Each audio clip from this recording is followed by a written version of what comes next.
Bonjour Danny Dan. Bonjour. Ravi de vous retrouver au Salon Zen de Paris. Vous avez un magnifique stand. Ah, c'est gentil à vous, oui. Et puis j'ai dans les mains votre livre, un de vos livres aux éditions Trédaniel, Guy Trédaniel, Technique d'hypnose pour communiquer et convaincre. Il y en a plusieurs autres aux éditions Trédaniel également. Ouais, oui. Vous en avez combien?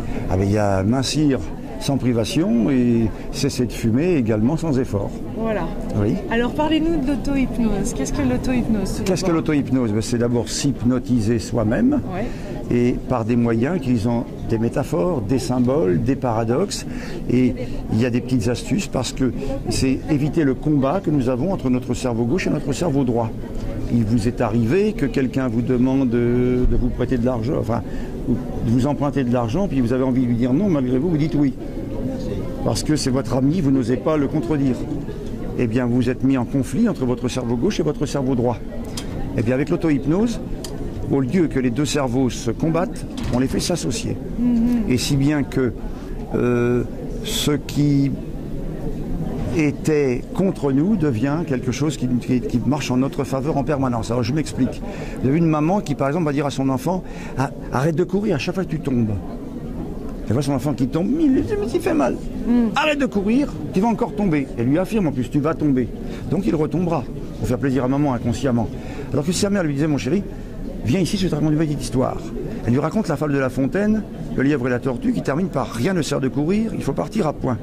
Le petit enfant va s'identifier à cette jolie tortue là qu'on peut tenir dans la main, qui mange sa petite feuille de salade, il a la tête de E.T. C'est plus sympa que le lièvre qui nous griffe et qui nous mord.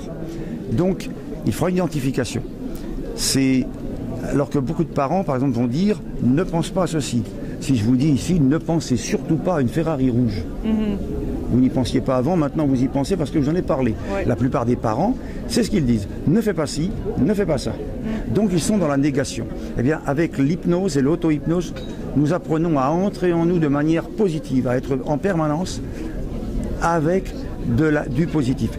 D'accord, mais quelle est la différence entre, à ce moment-là, les affirmations positives et l'auto-hypnose? L'affirmation positive est un élément de l'auto-hypnose. Dans l'auto-hypnose, on utilise des métaphores, comme je viens de vous dire, on utilise des paradoxes, on utilise des symboles, on utilise les 5 sens. Si je vous dis quelque chose, il faut savoir que nous avons tous un canal privilégié. Il y a des gens qui fonctionnent visuellement, d'autres qui fonctionnent auditivement, d'autres qui retiennent mieux ce qu'ils ont touché, palpé, sont kinesthésiques, d'autres c'est plutôt des olfactifs ou des gustatifs. Si vous êtes une visuelle et que je vous dis tu vois ce que je veux dire, ça vous parle. Mais si vous êtes une auditive et je vous dis tu vois ce que je veux dire, vous allez me répondre non mais je l'ai entendu. Et si vous êtes une kinesthésique, vous allez dire je saisis ce que vous voulez me dire. Si vous êtes une olfactive, vous direz je le sens bien ce que vous me dites. Si vous êtes une gustative, votre propos a du goût. Ou au contraire, me dégoûte. Donc voilà, il y a des canaux sensoriels. Eh bien, en auto-hypnose, nous utilisons tous les canaux de manière à nous imprégner par tous les canaux à la fois. Alors que la civilisation, la société... tous les sens, donc. Tous les canaux sensoriels, nos 5 sens, la vue, l'odorat, l'ouïe, le goût et le toucher. Okay. Si je vous envoie une information par un seul canal, ça rentre par une oreille, ça sort par l'autre. Sauf petite chance, si c'est votre canal principal, l'information va séjourner. Pourquoi ça marche mieux quand il y a les 5 qui sont en... Pourquoi? Parce que aujourd'hui, nous avons tous un canal privilégié qui nous représente à peu près à 55%. Un canal secondaire à 55% et les 3 autres canaux qui se partagent les 12% restants. Donc, si nous nous adressons à quelqu'un dans son canal, il capte l'information. Si nous nous adressons à quelqu'un dans un canal qui n'est pas le sien, je vous dis, ça rentre par une oreille, ça sort par l'autre, ça ne lui parle pas. Le visuel, par exemple, voilà les informations qu'il capte, tu vois ce que je veux dire, éclaire-moi la situation, peins-moi un peu le décor, ton exposé manque de clarté, il faudrait faire la lumière dans cette affaire, vous allez me faire de l'ombre dans mon business, elle rit jaune, il voit rouge. Donc le visuel, il met de la couleur, il met de l'ombre, il met de la lumière dans ses propos. Alors que l'auditif, lorsqu'il parle, on ne va pas s'entendre tous les deux. Ou alors on va être en harmonie sur ce sujet. Ça sonne faux ce que vous me dites. Vous allez vous faire sonner les cloches en arrivant à la maison. C'est beaucoup de bruit pour rien. Alors que le kinesthésique, lui, ce sera plutôt des mots de kinesthésique, donc de mouvement et de toucher. Vous saisissez ce que je veux dire. Mais donc la combinaison des 5 ensemble fait que ça s'ancre. Et ça s'ancre exactement. Et vous êtes une édition Trédaniel, pas n'importe laquelle. Qu'est-ce que c'est un best-seller? Un best-seller, c'est d'abord une histoire solide, et ensuite le mélange des 5 sens. Il faut que dans chaque page, il y ait à peu près 30% de visuel, 30% d'auditif, 30% de kinesthésique, 5% d'olfactif et 5% de gustatif. Là, je viens de vous dévoiler un des secrets du best-seller. Et vous pouvez prendre les livres de tous les grands, Da Vinci Code, vous prenez les livres de Paul Sulzer ou autres, vous prenez tous les bouquins qui font des best-sellers, vous regardez les mots, il y a vraiment un assortiment. Enfin, ces personnes-là, ceux que je connais qui ont fait des best-sellers, ceux que moi je connais ne l'ont pas fait instinctivement. Ils l'ont étudié et en équipe. Intéressant. Et je dis bien en équipe. Donc il y a l'auteur qui a l'histoire et puis après il se fait aider par des gens selon leurs canaux pour mettre de la vie dans l'histoire. Et il y a de la vie s'il y a un mélange de canaux sensoriels.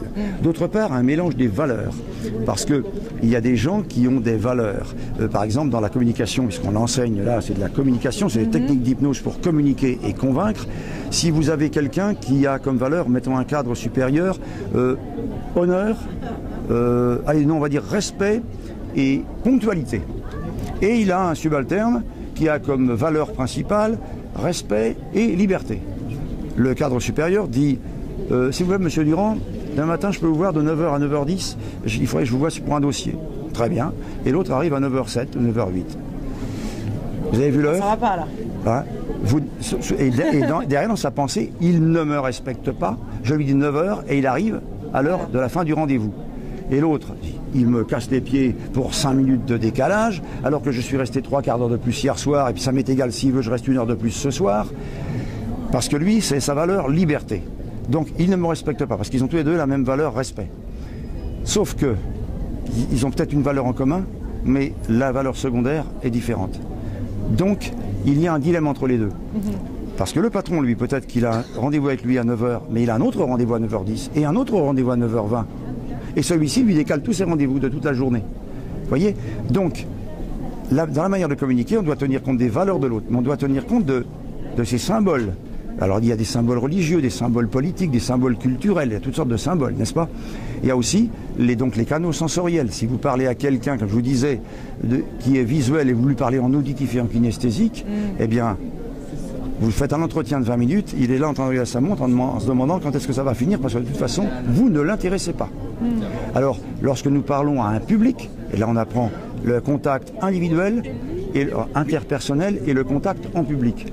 Lorsque vous parlez à un public, vous devez parler sur tous les canaux sensoriels. Tous les canaux. Votre conférence doit être, votre cours, votre entretien doit être sur tous les canaux sensoriels à la fois, et dans le respect de toutes les valeurs qui existent, en évitant de montrer les vôtres. Parce qu'autrement, si vous... Ça fait beaucoup de boulot, tout ça. Parce non, ça s'apprend. C'est très facile. C'est très facile. C'est d'une facilité. Non, parce que déjà qu'on est en train de régler nos propres problèmes, si en plus de ça, il faut décrypter les autres qu'on a en face pour savoir s'ils sont sensoriels, auditifs. C'est très facile. Ah bon? Pour savoir. En quelques secondes. Mais en quelques secondes. Parce que quelqu'un, et j'explique comment, dans ce livre, par exemple, quelqu'un qui est visuel, quand vous lui posez une question, où étiez-vous hier? Il va avoir ses yeux qui vont regarder en haut à gauche. Pour réfléchir où était hier visuellement. Par contre, s'il réfléchit à quelque chose, un auditif, où étiez-vous hier? Ses yeux vont aller au milieu à gauche. Parce qu'il va penser auditivement, avec qui j'ai parlé, qu'est-ce qu'on s'est dit, etc. Alors, par contre, pour préparer sa réponse, le visuel va aller en haut à droite, avant de vous répondre, alors que l'auditif, pour préparer sa réponse, va aller au milieu à droite, dans sa réflexion. Le kinesthésique, ce sera en bas à droite. Alors l'olfactif et le gustatif, on les repère par d'autres sens. Il y a, par exemple, le gustatif, quand vous lui dites quelque chose et puis que vous le voyez faire, c'est qu'il n'est pas d'accord avec ce que vous venez de lui dire. Ouais. Par contre, vous lui dites quelque chose, il fait. Mais est-ce qu'on peut l'être plusieurs à la fois? Oui, deux. Nous sommes 2 canaux sensoriels, je vous l'ai dit. L'un des canaux à 55% environ, un second canal à peu près à 33%, et les 3 autres canaux qui se partagent le restant. Donc, il faut parler à quelqu'un sur ces 2 canaux principaux. D'accord. Et quand on veut donc pas seulement communiquer avec les autres, mais faire ce travail-là sur nous? Sur soi, eh bien, c'est prendre conscience au départ quel est notre canal principal, quel est notre canal secondaire, pour comprendre que si quelqu'un nous parle dans un autre canal, il aura donc d'autres mots. Donc nous devons les accepter et les transformer dans notre canal à nous. Et dans ce cas-là, nous allons enregistrer ce qui est dit. Et par exemple, pour apprendre une langue étrangère, Si vous apprenez une langue étrangère et que les phrases qu'on vous donne, ce ne sont que des phrases auditives, et que vous êtes un visuel, vous allez ramer pendant des journées sur les mêmes phrases, vous n'en capterez aucune, elles ne rentreront pas dans votre mémoire. Il faut commencer par des canaux qui sont les vôtres. D'accord, mais est-ce qu'on peut commencer à faire ce travail juste soi-même, pour soi-même, avant même de commencer à... Il est indispensable de commencer sur soi. Pourquoi? Est-ce que vous croyez qu'on peut enseigner le violon à quelqu'un si on ne sait pas en jouer soi-même? Exactement. Voilà. Donc il est indispensable ce qu'on apprend à communiquer avec soi-même, donc à comprendre nos canaux sensoriels, à comprendre nos valeurs, à comprendre comment nous fonctionnons pour admettre le fonctionnement des autres. D'accord. Donc là, le dialogue est entre quoi et quoi, en fait, à l'intérieur de nous? Le dialogue est de l'inconscient à l'inconscient. De l'inconscient à l'inconscient. Alors il y a, ce qu'on enseigne dedans, la synchronisation. Par exemple, en ce moment, figurez-vous que je suis en état de faiblesse vis-à-vis de vous. Ah. Oui. Je suis en état de faiblesse parce que je suis à votre droite. Et qu'en plus, vous êtes plus grande que moi. Donc, psychologiquement, heureusement que je n'ai rien, je ne dois pas convaincre de quoi que ce soit, sinon je vous aurais mis de l'autre côté. Eh oui, je vous aurais mis de ce côté-ci pour vous avoir à ma droite. Et de même que quelqu'un qui rentre en scène, un acteur, un comédien, s'il rentre avec le public à sa droite, il va mieux les convaincre. Alors que s'il rentre avec le public à sa gauche, il va avoir du mal à les convaincre.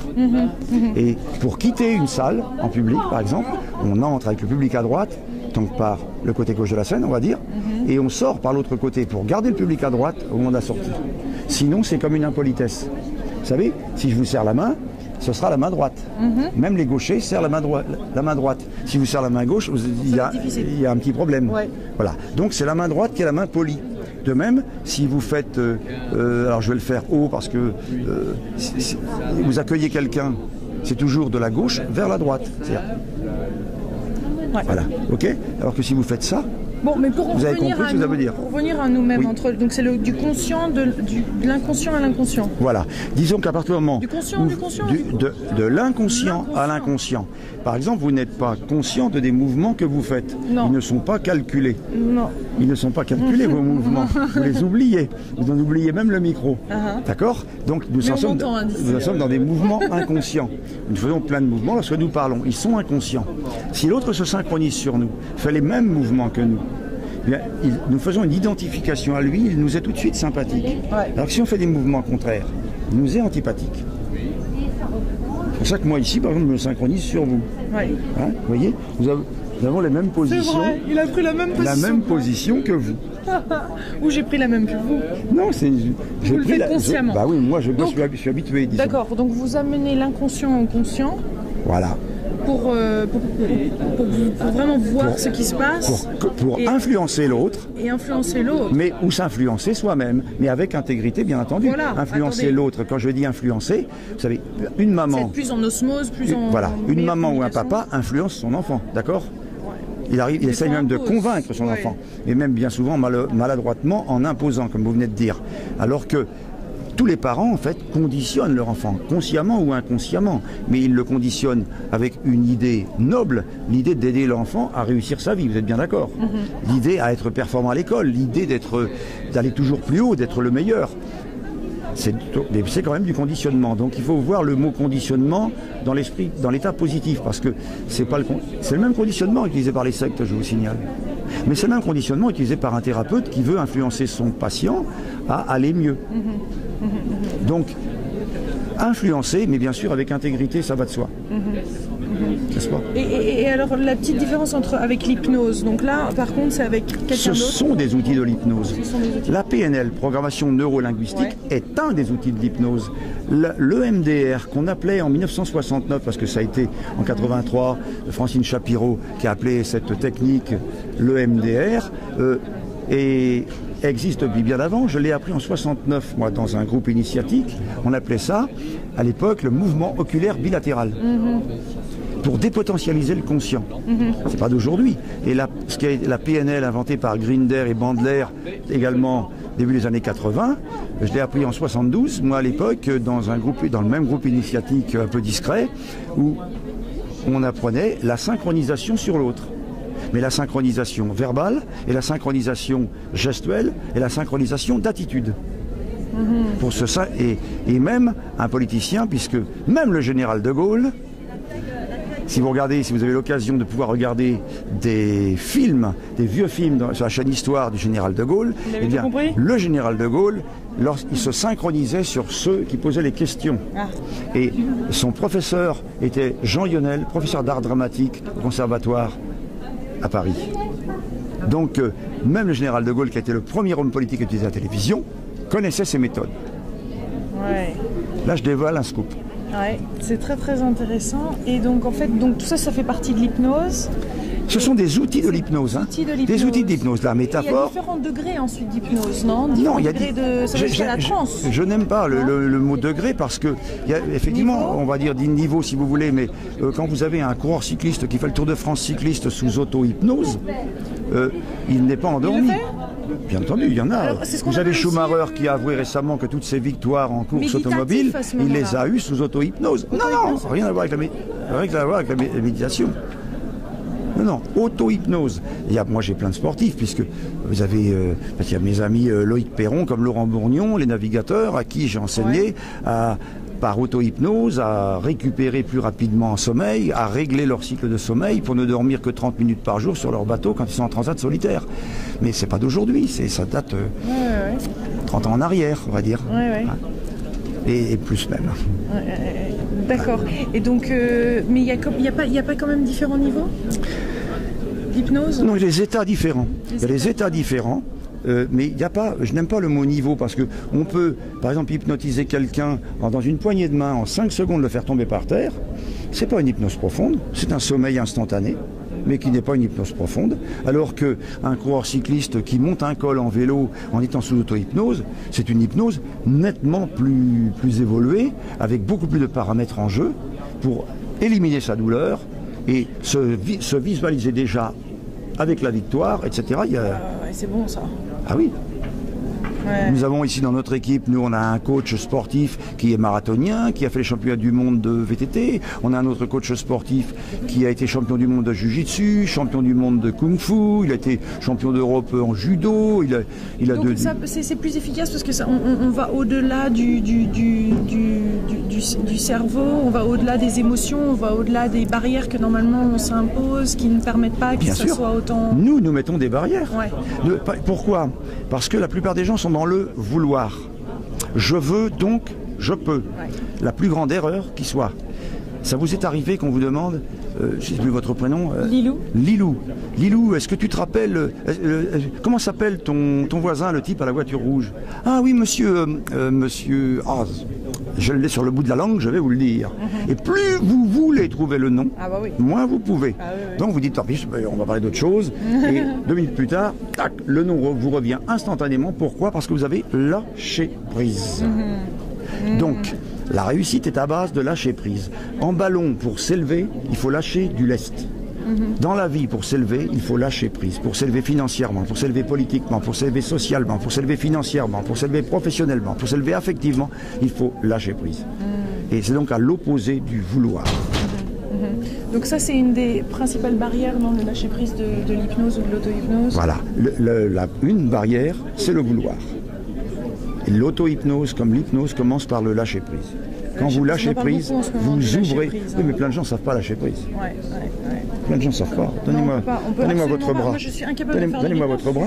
Imaginez que ce bras n'est plus à vous. Hein, il n'est plus à vous, il est à moi. D'accord?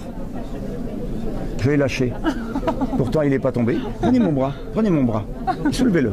Vous lâchez quand vous voulez. Il tombe. Ça, c'est du lâcher prise. Hein? Vous ne lâchez pas prise, je vous le rends. C'est pour ça que quand je fais de l'hypnose, moi ça marche pas. Vous seriez capable de m'hypnotiser là? Mais bien entendu. En combien de temps? Mais il faut, ça dépend, on fait ce qu'on veut. Là, on n'a pas les micros, il faut les attacher. On n'a pas les micros adaptés. Voilà. Non, mais ça aurait été intéressant de voir.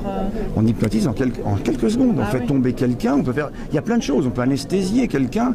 Pour anesthésier quelqu'un, chez nous à l'école, on a le docteur Gomez qui fait des anesthésies instantanées, enfin instantanées de 15-20 secondes, pour une opération qui va durer plusieurs heures.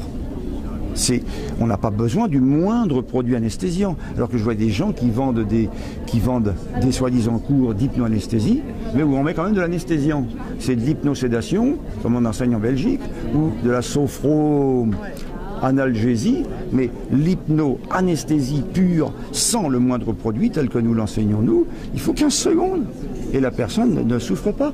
Et ne souffre pas pourquoi? Parce que nous avons fait un cumul de ces 5 sens sur autre chose que sa souffrance.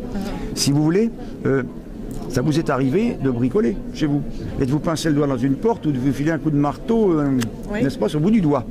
D'accord?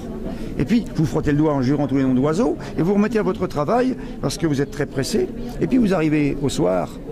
Vous n'avez donc plus pensé du tout à votre blessure. Vous arrivez le soir prendre la douche pour sortir avec les amis au restaurant. Puis vous...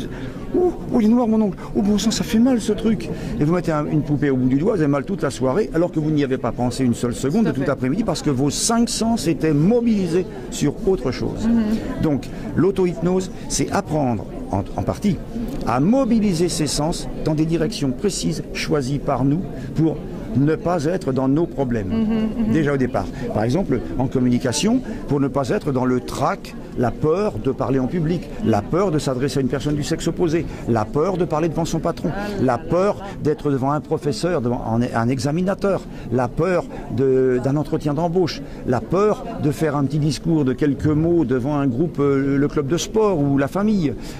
Plein de gens sont bloqués par la peur. Moi, je vois beaucoup de gens qui viennent, même des cadres, dont la carrière a été bloquée pendant des années parce qu'ils ne montaient pas en grade, parce qu'ils se sentaient incapables de parler en public, et il fallait dans leur nouvel emploi qu'ils s'adressent tous les lundis matins à un groupe de 20 ou 25 personnes. Donc,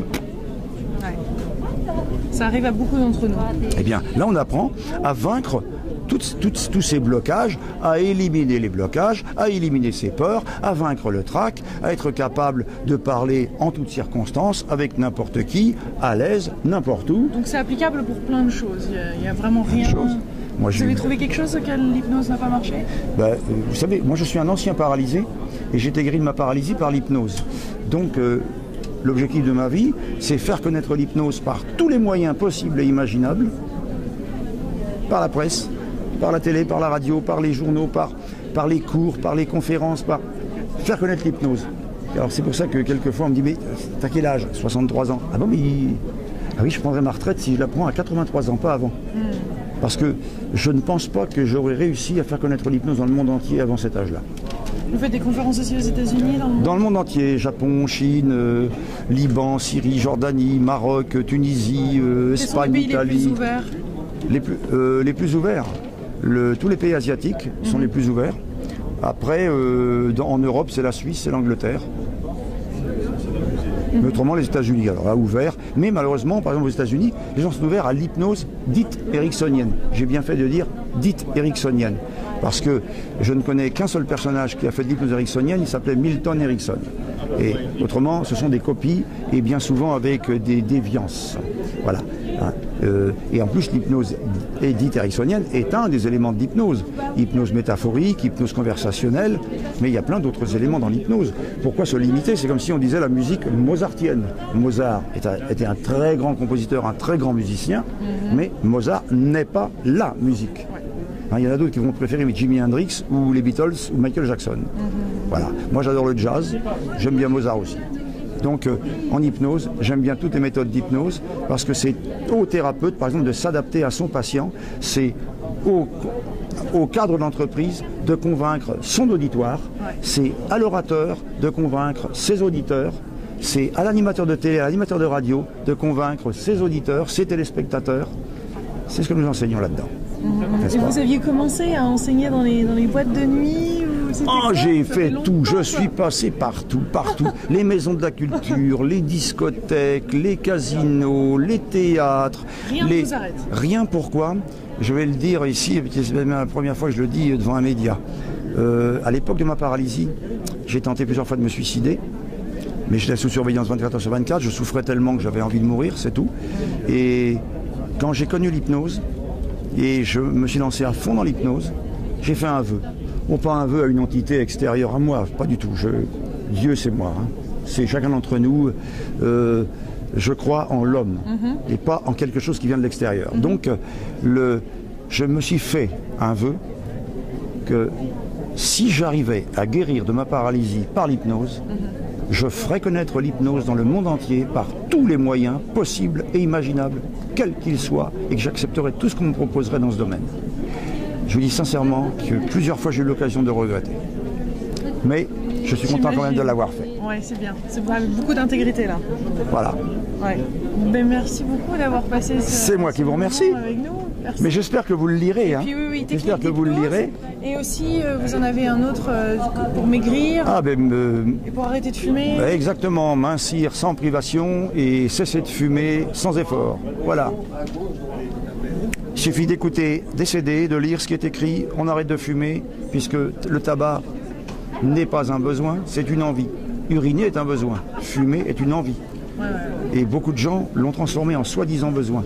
C'est comme manger est un besoin, manger à sa faim, mais manger en excès est une envie. C'est pareil. C'est donc à peu près le même procédé. C'est d'une banalité, d'une simplicité. Je vois dans la cigarette, vous savez, le résultat est de 95%, et dans les problèmes de poids, plus de 90% aussi. Mais quand on arrête l'auto-hypnose, après, ça se... Mais ça devient un automatisme. L'auto-hypnose, c'est comme la bicyclette. Vous avez appris à tenir sur un vélo. Ouais. Mais même si vous êtes 2 ans ou 10 ans sans monter sur un vélo, vous savez tenir sur un vélo. Ouais. Et bien l'auto-hypnose, c'est pareil. Vous apprenez l'auto-hypnose, c'est ad vitam aeternam pour le restant de vos jours. Je ne marche d'ailleurs que par auto-hypnose, puisque je suis condamné à vie au fauteuil roulant, comme mon état ne le montre pas. Ouais, merci beaucoup, Daniel. C'est moi qui vous remercie. Et pour un petit peu plus d'informations, vous pouvez lire Technique d'hypnose, et vous avez aussi une école, un site. Eh oui, l'école centrale d'hypnose, où on peut prendre plein de renseignements, aussi bien sur les livres que sur les formations à l'école, les formations à l'auto-hypnose, les formations à l'hypno-coaching, les formations à l'hypnose thérapeutique. Eh oui, toutes les formes d'hypnose. Merci. Merci beaucoup.